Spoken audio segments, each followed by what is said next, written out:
The NATO-Russia conflict over the Conventional Armed Forces in Europe, CFE Treaty. The Conventional Armed Forces in Europe, CFE, Treaty was signed in 1990 between the North Atlantic Treaty Organization, NATO, and the Soviet Union. The treaty was considered to be a significant step towards reducing the threat of a large-scale conventional military conflict in Europe. The CFE Treaty aimed to reduce the number of military forces in Europe, limit the amount of military equipment states had, and put in place transparency measures to monitor the military activities of countries involved. It was considered to be one of the most important arms control agreements of the Cold War era. However, as the Cold War came to an end and the Soviet Union collapsed, the CFE Treaty became outdated. New countries emerged in Europe and there were changes in the security situation in the region. In 1999, NATO launched airstrikes against Yugoslavia without seeking permission from the United Nations Security Council. Russia saw this as a breach of international law and felt threatened by the expansion of NATO.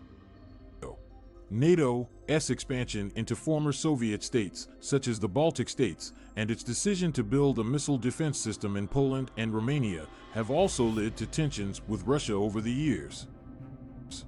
The ongoing conflict in Ukraine has further strained relations between NATO and Russia. In 2007, Russia suspended its participation in the CFE Treaty, citing the expansion of NATO as the reason for its withdrawal. The country argued that the treaty was no longer effective and that it favored NATO. The suspension of Russia's participation in the CFE Treaty meant that it was no longer bound by the treaty's limitations on the number of military forces and military equipment it could possess. In response to Russia's suspension of the CFE Treaty, NATO halted its own obligations under the treaty. This led to a situation in which neither NATO nor Russia was bound by the treaty's restrictions, leading to an increase in the number of military forces and military equipment in the region. The conflict between NATO and Russia over the CFE Treaty highlights the growing tensions between the two sides. While both NATO and Russia have expressed a desire to work towards disarmament and arms control, their actions and rhetoric indicate a lack of trust and cooperation. NATO argues that its expansion has been a natural extension of the organization's role as a defender of democracy and peace in Europe. The alliance has also argued that its missile defense system is aimed at reducing the potential threat from rogue states, not Russia. However, Russia sees NATO's expansion as a direct threat to its national security and has expressed concerns about the potential encroachment of the alliance into its sphere of influence.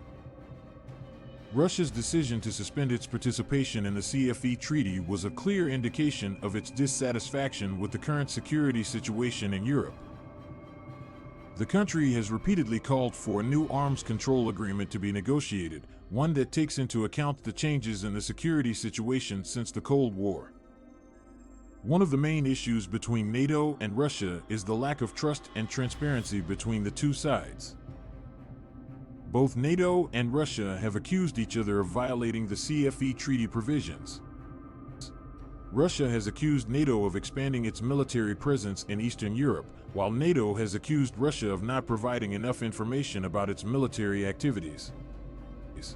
The ongoing conflict in Ukraine has only exacerbated this lack of trust.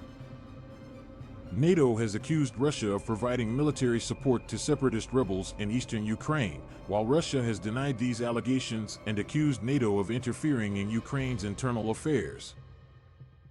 In conclusion, the ongoing conflict between NATO and Russia over the CFE Treaty highlights the difficulties that face disarmament and arms control in the current security situation in Europe. Both sides have expressed a desire to work towards disarmament and arms control, but their actions and rhetoric betray a lack of trust and cooperation. The current tensions between NATO and Russia pose a threat to the security of Europe and the world, and it is essential that both sides work towards a new agreement that takes into account the changes in the security situation since the end of the Cold War.